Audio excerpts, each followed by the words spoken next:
Hello and good evening. Okay, Cheers. welcome again to week 3 webinar on digital forensics.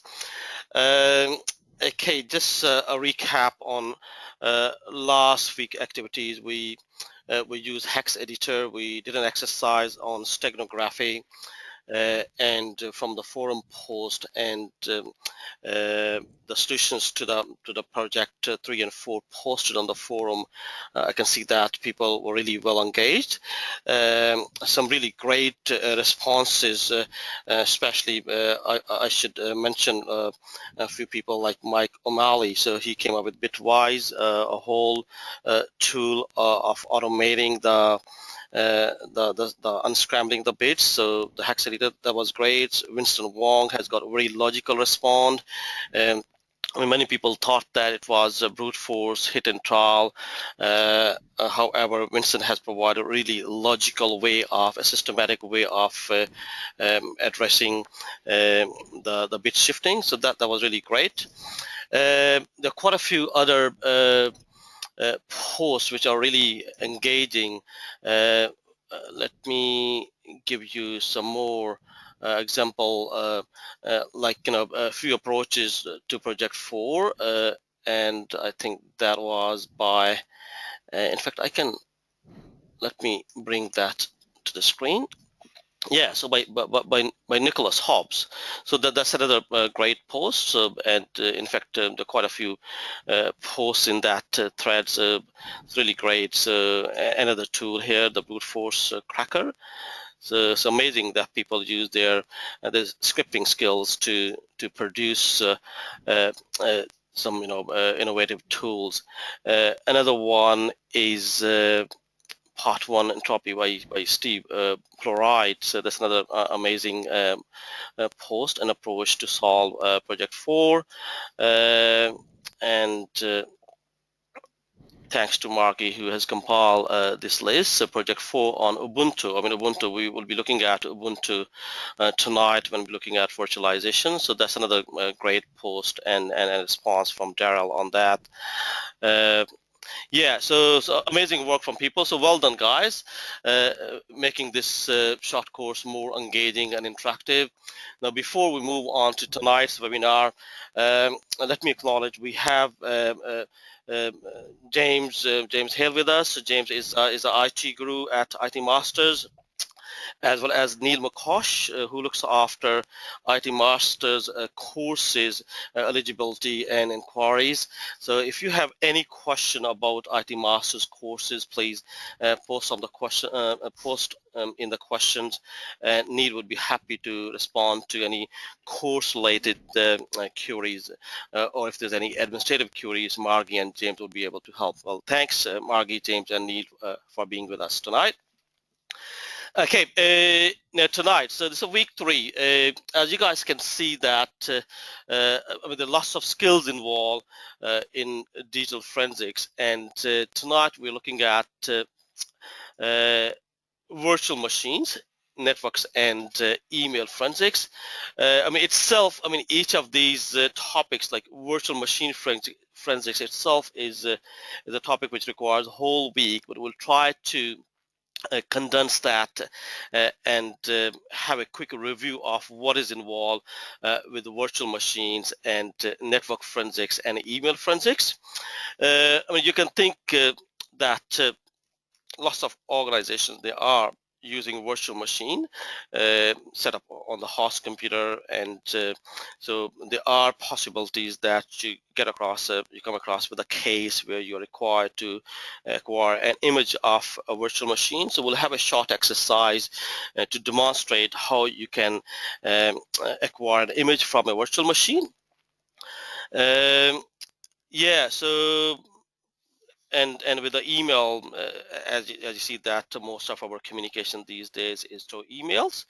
Yeah, so there are possibilities that, in fact, there are more possibilities that, especially with a high-tech corporate crime investigation, that you might come across with a case where you need to investigate email-related issues. Think of phishing or spoofing related incidents.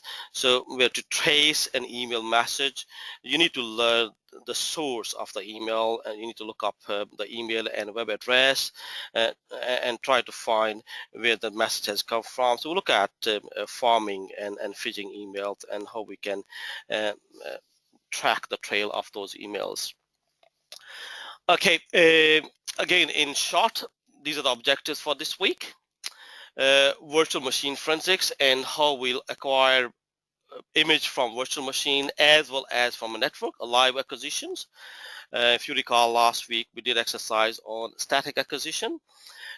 What are the procedures involved with the network forensics and the role of email in investigation, and finally digital forensics in social media, which is a very sensitive topic, as these days we use social media very often, and we upload lots of personal and confidential information on social media. Okay, now we're looking at I mean, these slides, there's a large number of slides, around 40 slides, but I'll not go through all these slides. I'll pick up some major themes. The reason why I added more slides tonight is to help you guys with more background material in order to give you more conceptual knowledge so that you can attempt the quiz with more well-informed information. Okay, so again, we'll have a short pause, say after around say 20 minutes for questions and for a short exercise. Then we'll continue our discussion, and we'll have another demonstration of looking at email headers at the end. Okay, now people are very much into networks, so they're familiar with the virtual machines. And the software which is used on these virtual machines, we call that hypervisor. Now, two types of hypervisors. Type 1, which is a physical hardware and does not require a separate operating system. And literally thousands of virtual machines can be hosted and loaded on type 1 hypervisors. And many more clusters of these hosts can be loaded on hypervisor 1.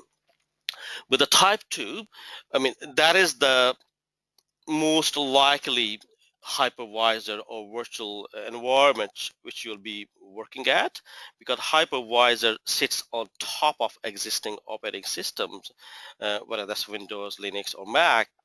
And you see that that is where you'll see people will be loading more, people will be working on more, and you're more likely to come across a suspect machine. Now, with a type 2 hypervisors, so here are some of the widely used type 2 hypervisors examples. The parallel desktop, which is created for Mac users who also use Windows applications. KVM, kernel-based virtual machine for Linux. You can explore more on linux/kvm.org, and it's purpose-built for Linux operating system, open source hypervisor, and which enables you to choose between the Intel and AMD CPU to run Linux or Windows VMs. Then we have Microsoft Virtual PC, especially if you have downloaded older versions such as Virtual PC 2007 or 2004. You can create VMs that run on non-Windows operating systems. However, the most recent Windows version of Microsoft Windows, you can use the, say, 32-bit virtual PC or 64-bit operating system Microsoft Windows virtual PC. And VMware Workstation Player, which can be installed on almost any device, including smartphone, tablets. Yeah, and it can be installed can install Microsoft Hypervisor vServer, can create encrypted VMs. It is capable of supporting up to 16 CPUs and 8 terabytes of storage and 20 virtual networks. Some older version of VMware Player can run only VMs that had already been created. So, however, the current version allows you to create and run many virtual machines. Okay. Now, VirtualBox, Oracle's VirtualBox, which supports all Windows and Linux operating systems as well as Mac and Solaris. This is a shareware which can be downloaded and installed on both Windows and Linux host systems.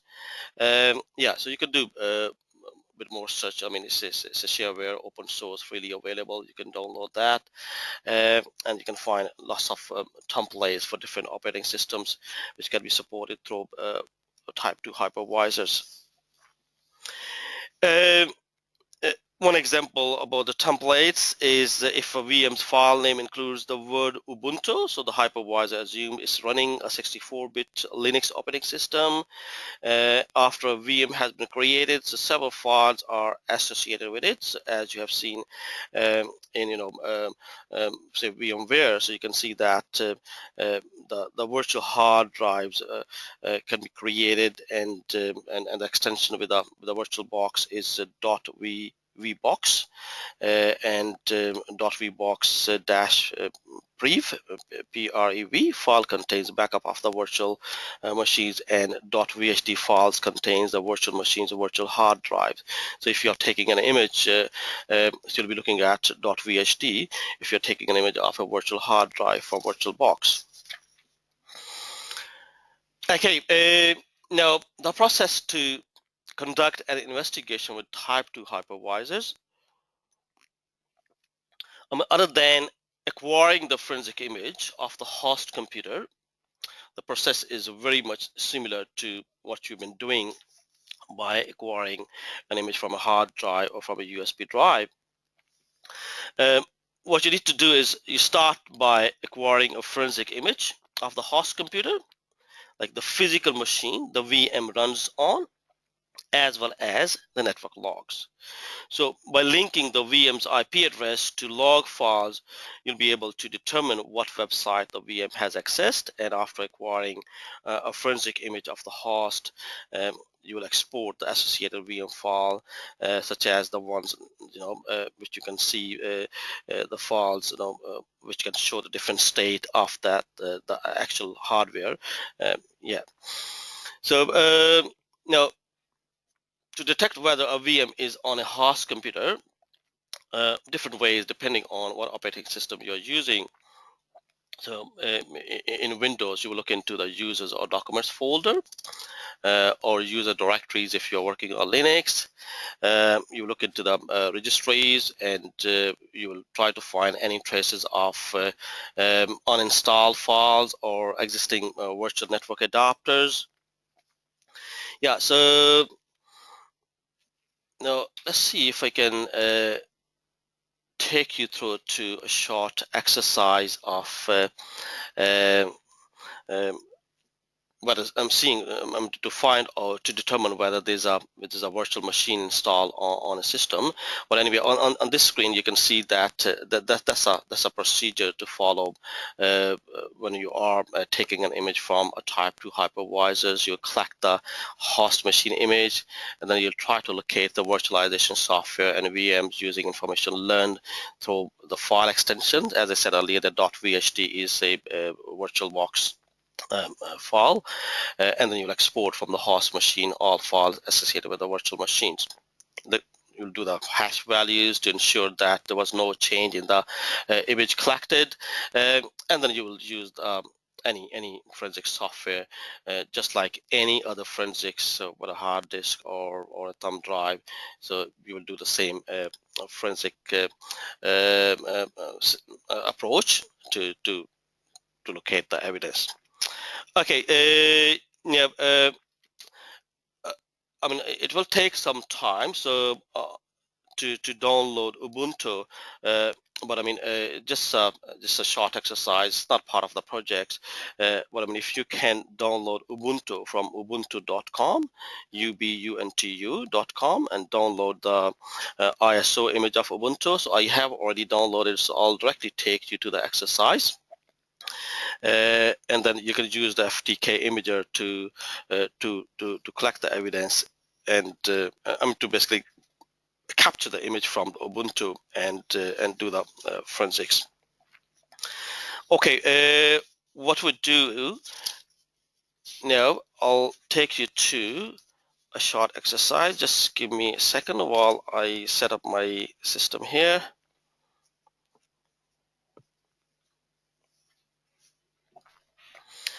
Okay.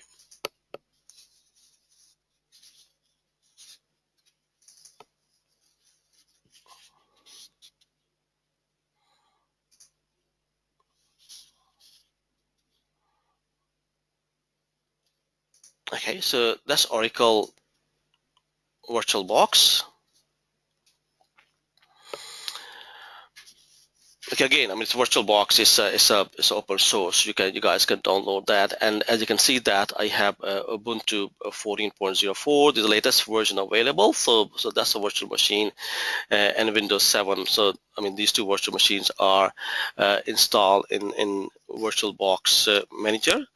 So what we'll do is we'll start the FTK imager and we'll capture the Ubuntu into FTK imager, and we'll see if we can take that image and how different you will feel by collecting an image from a normal hard drive as compared to a hard drive from a virtual machine.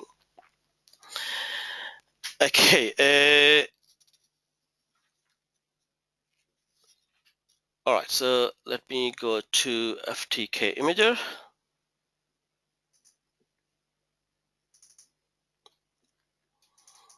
I'm sure you guys have installed that from last week exercise. Okay. All right, so what we'll do is we'll start with the file, add evidence item, and from source, we'll select the source dialog as image file since we want to collect an image. Okay, now we'll browse for. Okay, we need to go now into, so okay, so you need to go where your Ubuntu is installed. So as you can see, that's in my my users, and okay, so that's where we have Ubuntu installed. Remember, I showed you there were two virtual machines. One was Ubuntu, other one was Windows. So since we're interested to capture Ubuntu, so let's click on that, and we'll be looking at VMDK file. Click on that, and that's it. When we finish that, so you can see that our Ubuntu image is here. And then from here we can work on, either we can create a hash value of that to ensure that the image which we have taken is not compromised. And we can create more copy of that. So since we have no virtual machine available, we'll acquire an image of it by clicking file, and then we create a disk image of that. So let's do that. Okay, create a disk image. Okay, so we'll stick with the image file, and now we need to specify the source.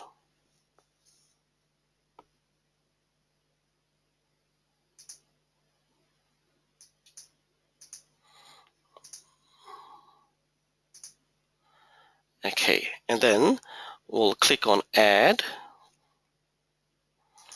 specify the destination. So we'll have the default option raw file type. Okay, next. Yeah, so think of any say case number, say project, say exercise week 3. Okay, let's come up with any evidence number. Okay, examiners. Yeah, so these are optional administrative. Yeah, and then we need to specify where we want to capture this image to. So basically, okay, I'll go into this week's work folder.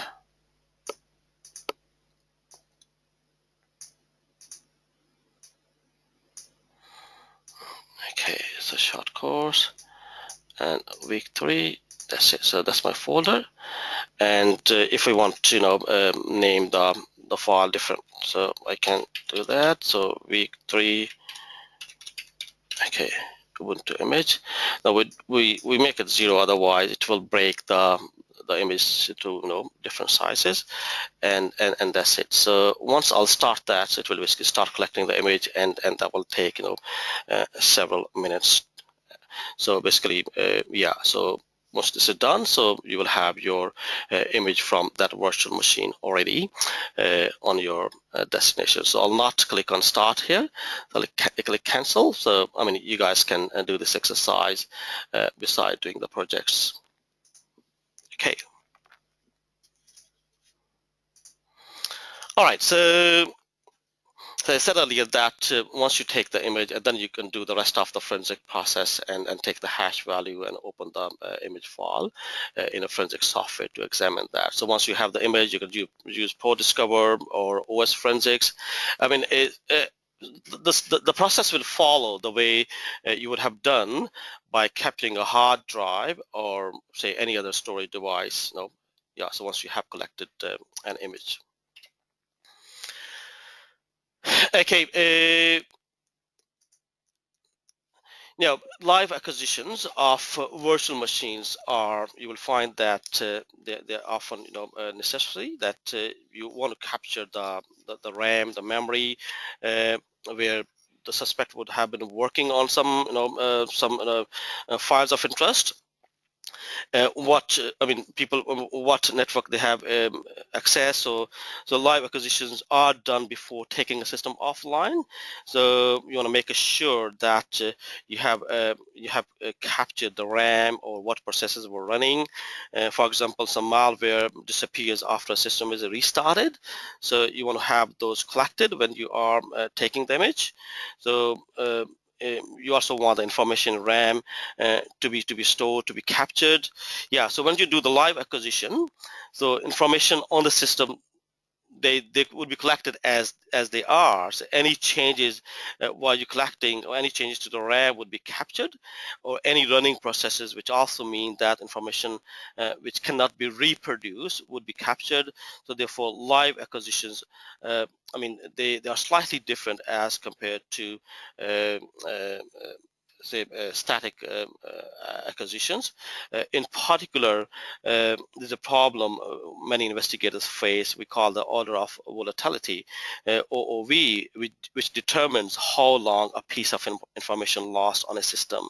Data such as RAM and running processes might exist for only milliseconds, or other data such as running processes which might exist for a few more minutes. But again, very important data can be lost if you're not taking the live acquisitions. Now, here are some of the examples of type 1 hypervisors. As I said earlier, that type 1 hypervisors are mostly server-related virtual tools. Here are some of these examples. If you are working in a larger investigation organization where you have to examine maybe a cloud service provider, you might end up, capturing images from type 1 hypervisors. Otherwise, when you're doing end user investigation, you'll be more looking at type 2 hypervisors. Okay, we mentioned about that, so it's very important to collect information and see how long they have remained on the system. And on the slide you can see some steps to perform a live acquisition. So I'll leave it with you guys to read that. Now, in Windows, so here are some of the examples that if you want to capture RAM, so these are the tools available. Mendiant, Memorize, do Google and download these tools. Yeah, so Belkasoft, Kali Linux, particularly for Linux operating system, some latest version of Backtrack. I mean, yes, I mean, GUI tools can be helpful, but they often require more system resources, and sometimes you get the say fast reading in Windows operating systems. And the preference should be given to command line tools, but again, with the command line tools and some knowledge of say writing scripts or programs is required. Okay, so that was a quick view on virtual machines. Now we move on to network forensics. So now the process of collecting and analyzing raw network data and tracking network traffic is about network forensic. Other than that, all the processes, the procedures are same as you will be working on collecting any other storage device. So the important is you find the footprints, and say the trail of intrusion to the network. So how somebody has entered to the system, and when they left, what sort of information they have left on the system, or they have taken along with them. Yeah, so finding the trail of intruders. So basically, all those network analysis tools which you use in normal network traffic analysis. So you'll be using those tools. And the only difference is that you're collecting the evidence and trying to make that evidence presentable to build up a case. So these are some of the network tools like sys internals, which you use to collect and examine Windows-related applications. And some of the example of sys internal tools are here in the last 4 points here, like Regmon, which shows the registry data in real time. And Process Explorer, which shows the like what is loaded on the process, what is running in the process. Handle shows open files and processes which are using those files. FileMon shows file system activity and demonstrate what was live running when you captured a system. Okay, yes, as I mentioned earlier, that all those network analysis tools such as packet analyzers, and there are quite a few tools mentioned in the bottom in this slide, like TCP dump, tutorial, TCP slice. Yeah, so these are the techniques to analyze and capture packets and then analyze those packets to see what sort of information was or what was the trail of when somebody accessed the networks.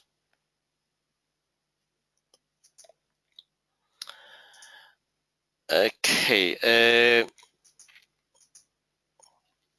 All right. So before we go on email crimes and violations, let's pause for a minute or two and see if there are any questions.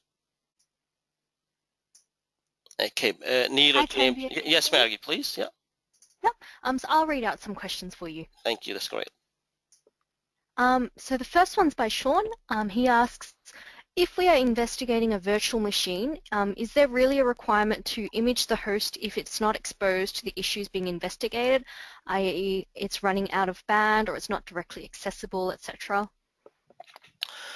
I mean, unless, okay, the reason why we need to capture the image is we want to preserve the evidence. So, I mean, you don't know until you capture, examine, and analyze what was on that, what was being run on that virtual machine.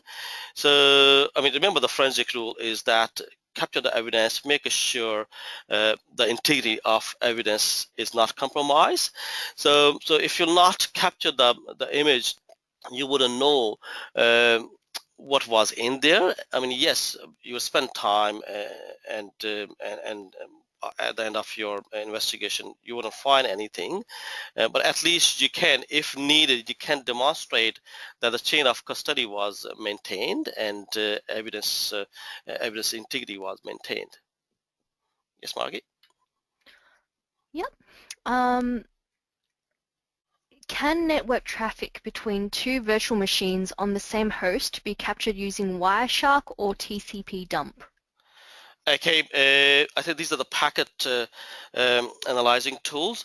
So this is a question which more I would say people who have worked on a network intrusion detection and prevention, they should be able to answer. So from forensic point of view, I don't think there are any comments on that. I'll strongly suggest that people research these tools and their capability.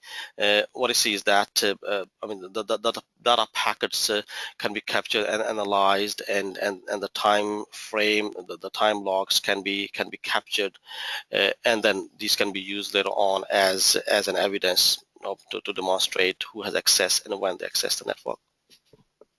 I'm just confirming that some audience members have responded with and advised that Wireshark can capture packet from VM, Excellent.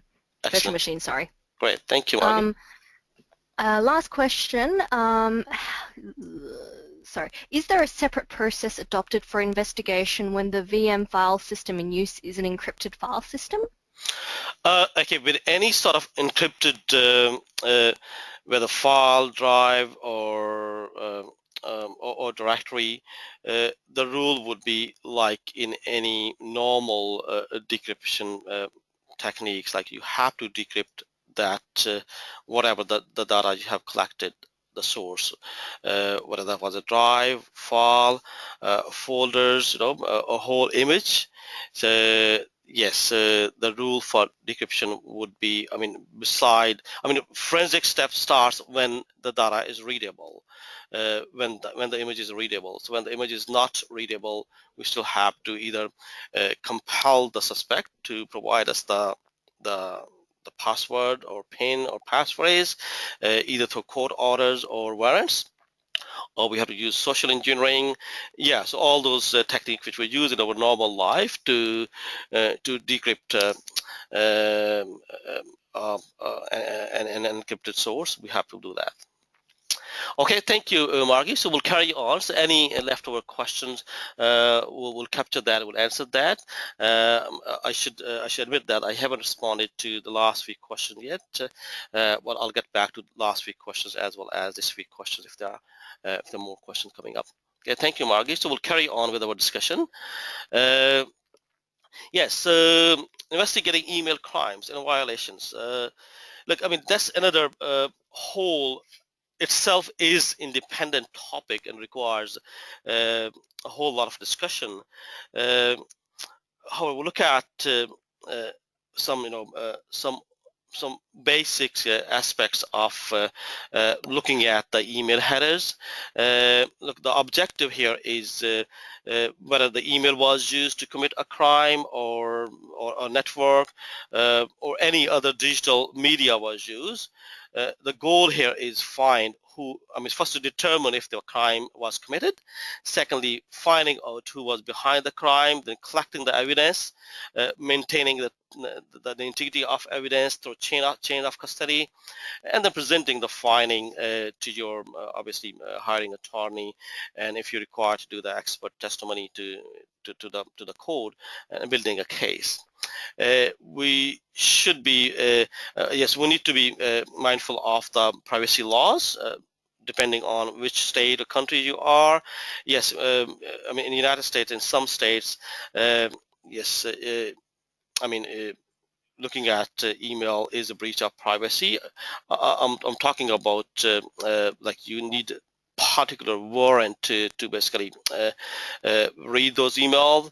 Yeah, so you want to work closely with your attorney or lawyer, depending on what jurisdiction you are, to ensure that you don't inadvertently breach any privacies or any legislations. Okay. Yes. Yeah, take a look at example. I think spam. If I'm not forgetting, if anybody from United States, I think spam is crime in Washington D.C. I'm not sure about other states. Yeah, so it's very important to consult with your attorney or with your legal advisor uh, to learn more about the jurisdiction. Yeah, so we already mentioned in our earlier weeks that I mean, here are some of the examples of crimes which may involve emails. I mean, people who are doing the narcotics trafficking, uh, they might use the emails to convey the messages, extortion, sexual harassments, and stalking, financial fraud, very common. In fact, the first exercise in Project 1 or 2 you guys did, yeah, so we are, to see, if an employee was involved in providing, say confidential organizational information to their competitors. Yeah, so child abductions and pornography or terrorism, yeah, so could be used in any way, given that emails are accessible by almost any handheld device now, not just the computer or laptop. Yeah, so I mean, it's more likely that you will end up with some email related investigation. I have actually did some search and found some cases where the email related forensics was involved. On this link, called that the signal.com. I mean, that's a briefing about a case where a plaintiff, Sunny Manshani, and the organization Signal Lake Venture, they were involved. Yeah, so I can provide a link to this. So there was, I mean, you can see that the background here, okay, that it's a medium-sized organization where,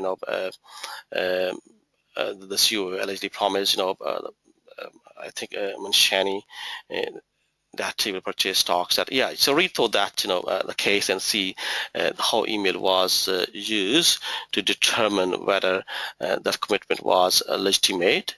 Uh, yeah, so there's another, I think I have used. Okay,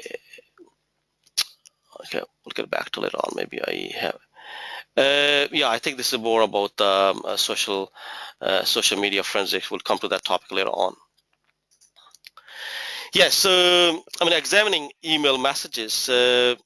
Obviously, after you have collected email, uh, what techniques you will use, or what is different, what different tools you need to use and apply to examine an email.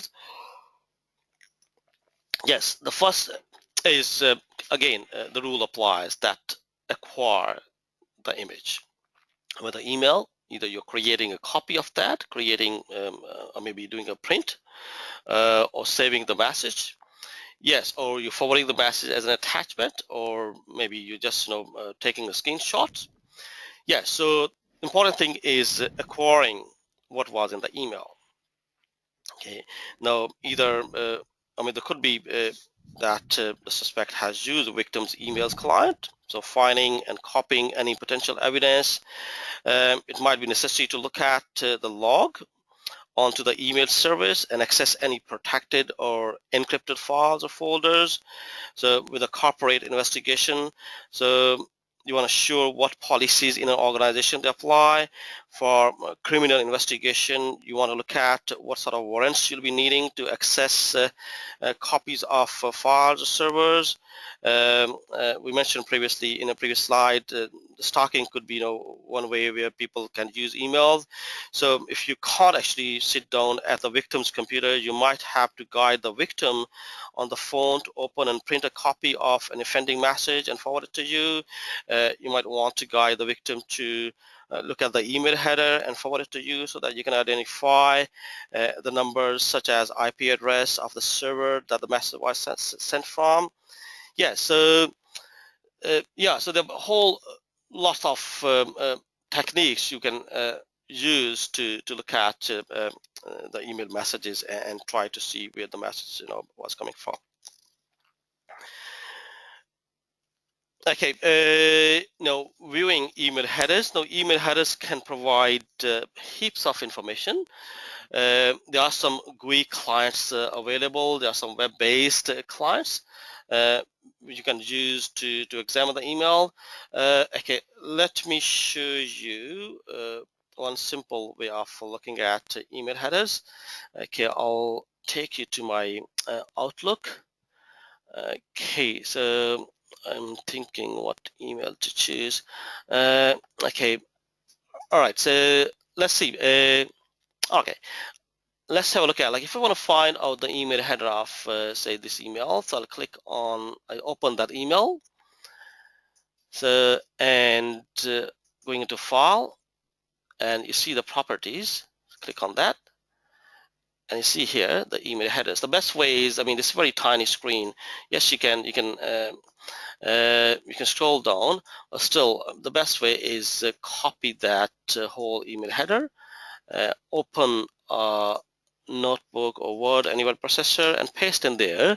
So it'll be easy to examine and to look at that. So if you look at this header information, you see that the first, I mean, normally from line 1 to 3 show the server, the message pass through.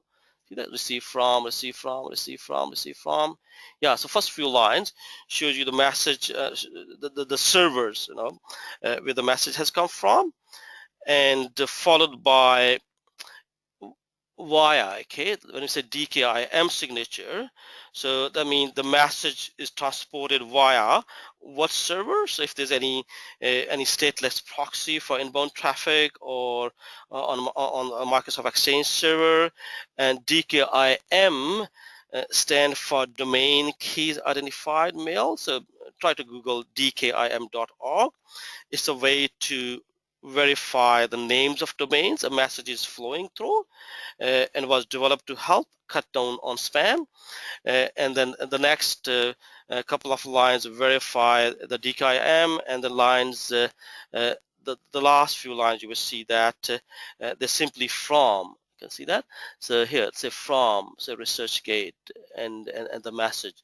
So what we'll be looking at is the last couple of lines would be MIME, and MIME. I think I'll show you how you will know that. So yes, okay. So what we're looking at is from, and then we're trying to identify the IP address, that where this message, what IP address this message is coming from. So you'll find that in here. So see Exophos, sender history. So the IP address of this email where this has come from is this one.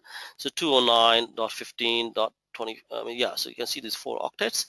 So I'll simply copy that, and then we can use one of those IP, who is IP, yeah, so who is IP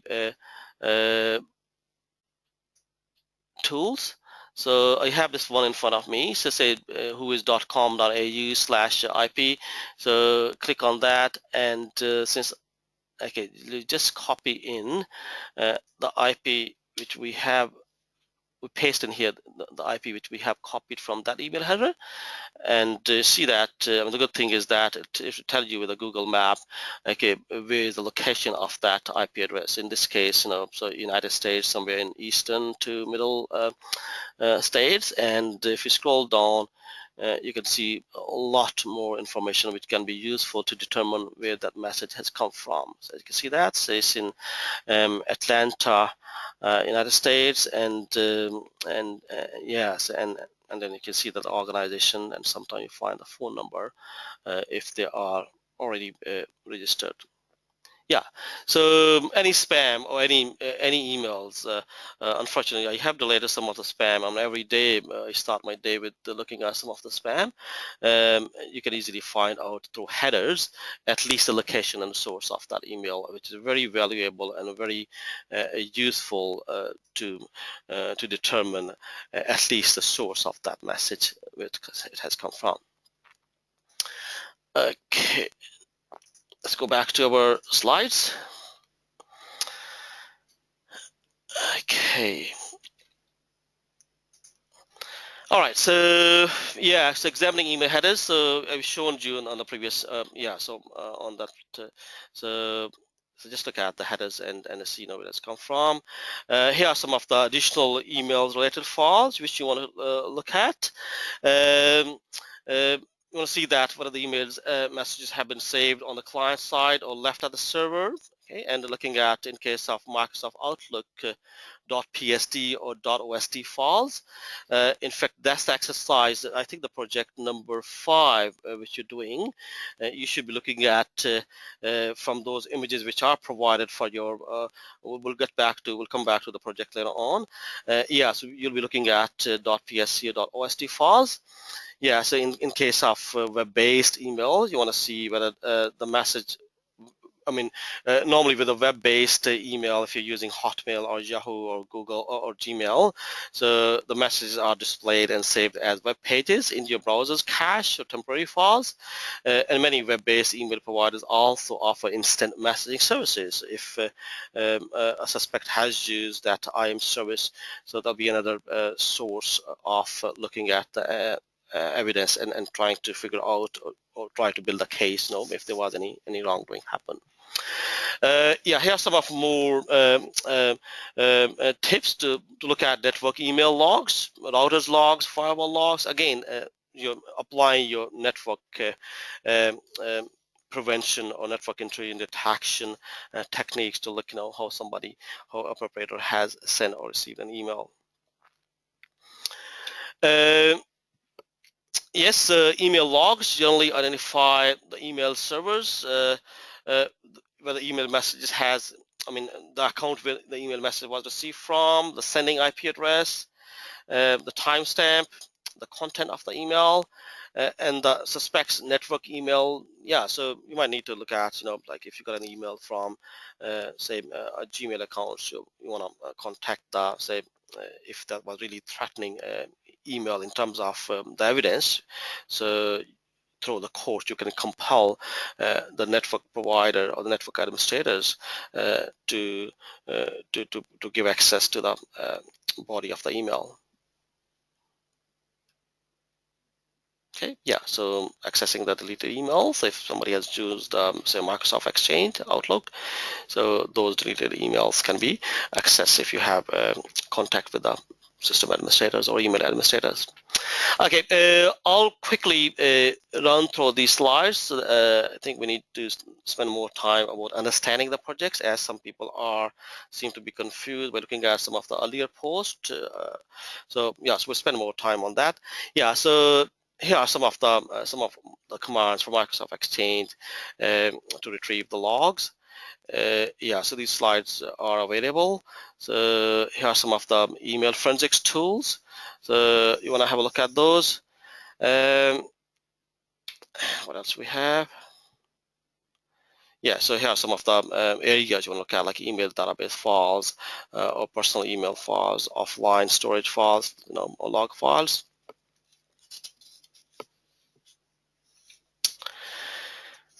Okay, yeah, so you can use your hex editor as well, your WinHex or hex for Windows to carve an email message.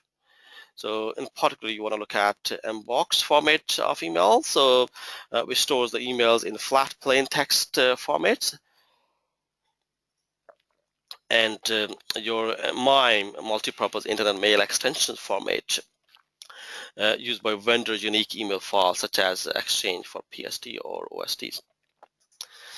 Okay, yeah, so some stages you might come across with a scenario where the .pst was stored on a hard drive or thumb drive, so you want to use some of the forensics tools to retrieve those files and then open in an email client to examine the contents of those emails.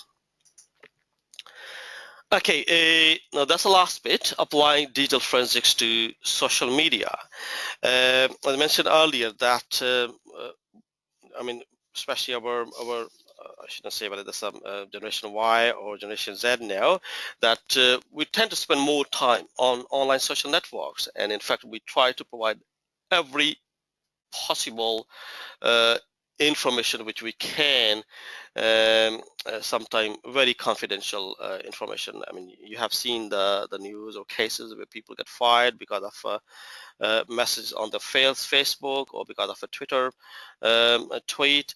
Yeah, so you will see that you might end up in a case where a perpetrator or suspect have used social media, or you will identify, you will provide an evidence, either again inculpatory or exculpatory, to build a case.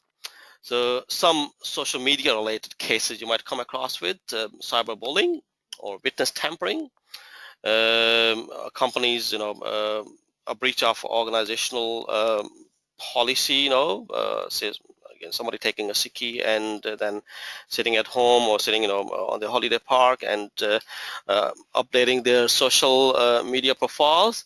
Yeah, so who posted and when, the time frame, who accessed that. So these sort of like the corporate fraud cases you might be dealing with that sort of investigations. Yes, I mean, social media can be used either to substantiate a party's claim. Um, uh, Again, with the social networks, multiple jurisdictions that we shoot, depending where that social media server is placed at. You might need a subpoena or warrant to access social media servers. I mean, maybe Facebook will not give somebody's profile data very easily, I would say. Yeah, so in cases of imminent danger, law enforcement can file for emergency request. So again, depending on the case scenario, if there's say narcotics related or in case of kidnap or child abduction, law enforcement can compel the social media service providers for an immediate response. Okay, in terms of tools, I mean, I said that online social media are evolving, they're dynamic, so there are not many tools available yet. However, you can Google for web crawlers to find data, but again, web crawlers that take a long time to find information.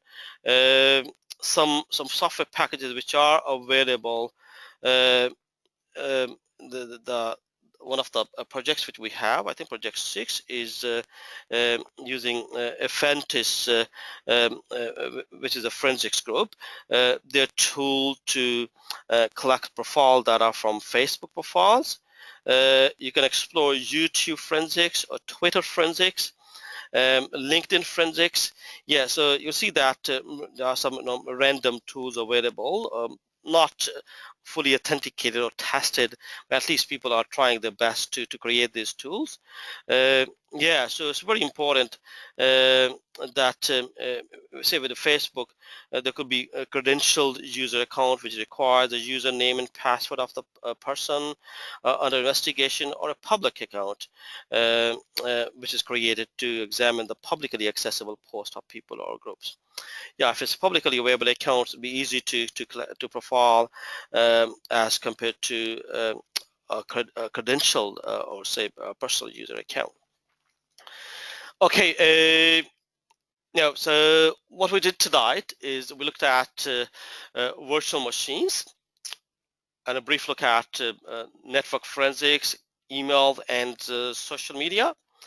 We had a short exercise of taking an image from a virtual machine and using FTK Imager Lite. So you can use the OS forensics as well to further look at the registry and to basically carve the image which you have collected through FTK Imager. Now, our next meeting, which is the last meeting for this short course, so we'll look at more exciting bits, which are mobile phone forensics and cloud forensics. So, yes, we'll continue working on some exercise on using FTK and OS forensics, as well as I'll introduce XRY, which is a mobile forensics toolkit. I'll see if we can use a video cam for that. Otherwise, I might have to rely on logical images. That's how we can use this toolkit to physically extract data from any mobile device. You think of a mobile phone release last week. You can use XRY. It's a very up-to-date system. Very costly as well, and the access is not available to individuals. It's a very state-of-the-art, I would say, tool which can help you acquire image, even deleted messages which were transmitted using any of the social media messengers applications such as Viber, WhatsApp, Line, Tango. Yes, you can retrieve using XRY.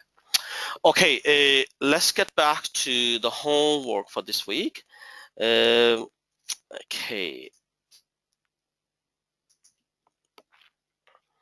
Now, the first project which I have provided you, project number 5. Now, this provides you access to hundreds of emails. If you go on to this link, although I have asked you for this, for the purpose of this project, to download only these 2 USB images, but this link can provide you examples of emails, hundreds of emails examples. So if you want to practice more about how to carve information from email messages, try to practice as many images as you can and download that is freely available from this link. Okay, now what I asked you for this project is, Joe Smith is an employee in an organization, and they're suspect of basically either mishandling the cats and kittens, exploiting, or maybe they're involved in maybe the smuggling of cats and kittens.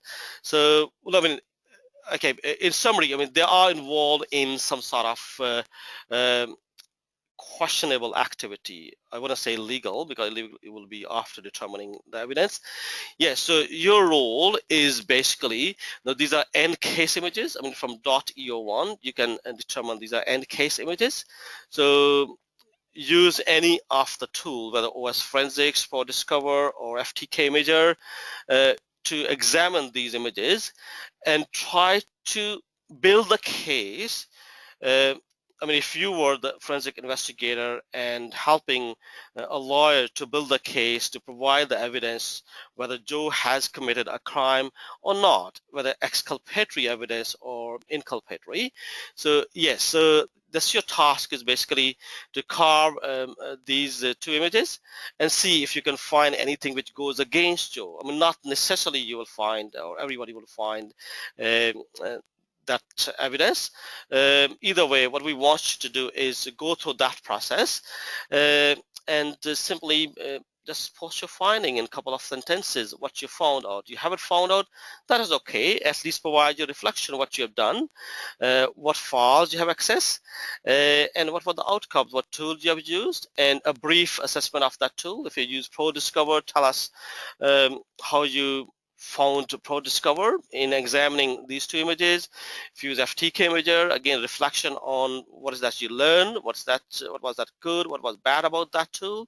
Yeah, so basically, go through that process, that to give you more of a real life reflection, given the data available in these images.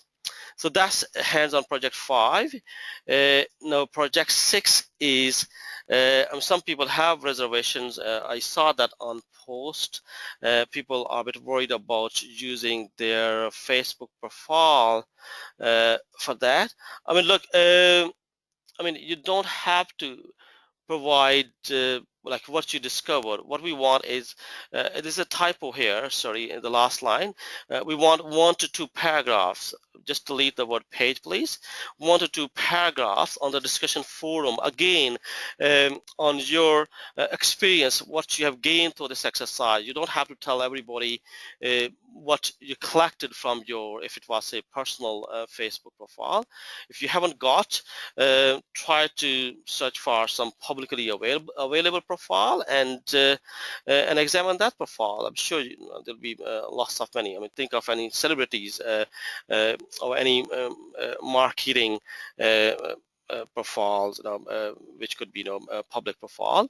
Yeah, and examine that profile and see what you found, and just provide your reflection on the discussion forum.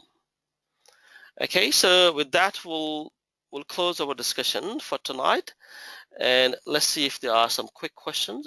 Margie, again, I would appreciate your help. Hi, Tanveer. Yep. So before we go into the questions, James and I were just saying that if you guys find, for hands-on Project 5, if you guys find any images of cats, you should post them on the forum. We strongly encourage you to. Excellent, it's great. Yeah, good. So the first question is, if an iPhone is remote wiped by the owner, can XRY still recover data? Okay, that's very interesting. Okay, if you recall, I think that was last week, we did discuss that. I mean, the mobile phone forensics is challenged by some of these areas, such as encrypted device. Okay, XRY will still require that a mobile phone to be decrypted, and if a user has remotely wiped off, again, I mean, if the data was stored on a synced cloud-related servers, so the XRY won't be able to collect that. Yeah, so remote wiping, encryption, and every day new devices coming up. I mean, obviously XRY need time to come up with a logical extraction for a new device which is just released this week, but they're fairly quick. But again, if something has just say released in say 24 to 48 hours, so XRY won't be able to collect that unless you have an update received from XRY. Yeah, so coming back to that, yes, it's challenging that with all those remote wiping techniques and cloud storage, you have to basically apply a combination of techniques: mobile forensics plus cloud forensics plus social media forensics to actually extract that image. If the IP source under investigation has been spoofed, how can you determine the actual source of theft? Okay, then you have to prove that the IP source was spoofed.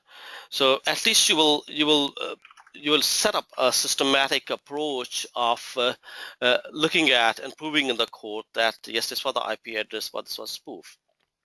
So at least that will exclude certain scenarios.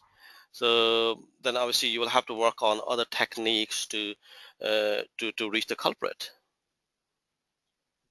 Yes, Margie. Yep. Sorry, I just scrolled up accidentally. Mm-hmm. Can the email header be manipulated to give wrong information when investigating emails?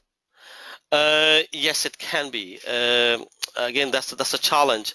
But again, see, I mean, there are.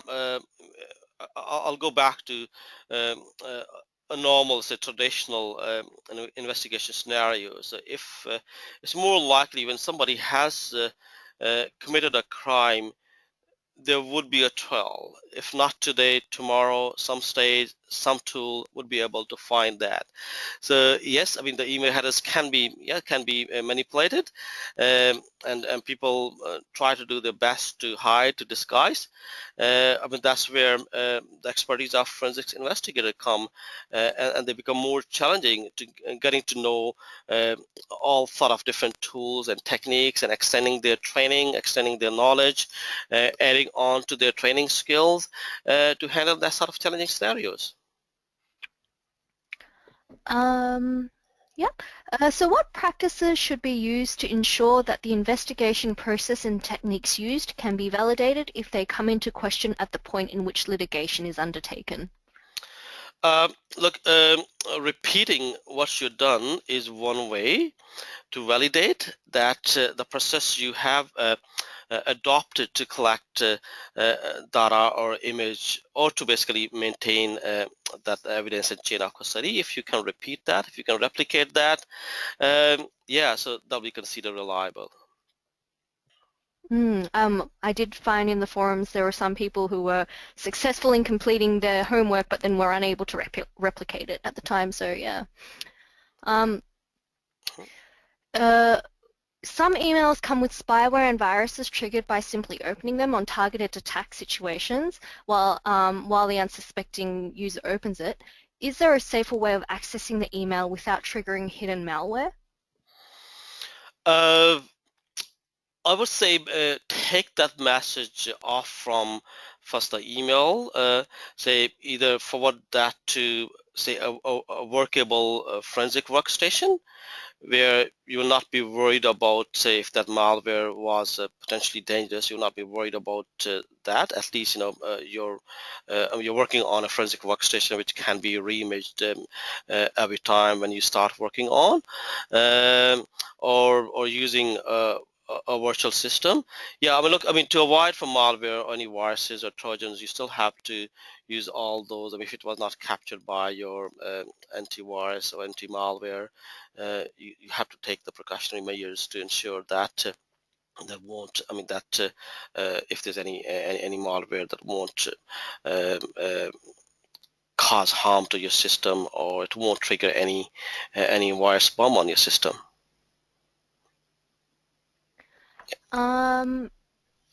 Is there any evidence that PGP slash, GNU-PG encrypted email can be decrypted, or is it still considered secure? Look, PGP, I think pretty good privacy is pretty good secure, but look, I mean, breaking the encryption again. It's a independent to forensic discussion. PGP claims that they're very secure. At the same time, people are successful in basically breaking the PGP encryption. So it's look. I mean, okay, people with all those skills, with all those intellectuals who are working to secure the system, there are people with the same intellectual, with the same training and set of skill. They're trying to break the system as well. It's all about who is successful. At first instance, if attacker is successful, able to break encryption, there you go. So they access that the source of information. At the same time, people who are working to secure the system, if they are successful in mining and keeping the attackers away, yes, it's all about the time frame. So time is very important between a breach and a countermeasure, between an attack um, and it's a countermeasure. I mean, look at last year, 2014, which was dubbed as a mega breach year. If people have access to Verizon a data breach report for 2014. Almost every month there was a major high-profile breach. Think of Sony Entertainment, think of White House, think of cyber war, think of energy-related like attack on major energy warehouses. Think of yeah, shell shock. Think of heartbleed. Look, I mean, yes, I mean, the more, if you're security experts trying to secure the system at the same time, the attackers with all those, and some state organized attackers, they're trying to break those systems. So, I mean, we as security professionals, I mean, we have to keep working on protecting these systems. And I'm sure there'll be people that'll be working hard to break these systems. It's just all about the time. Now, before I forget, I meant to show this this page about Facebook, like how Facebook status update saved this gentleman. I mean, you can Google that. This was a story on CNN, a bit old. I mean, this guy was yeah, so suspect of wrongdoing. However, because he updated his Facebook at a different location, different place, so that basically saved him.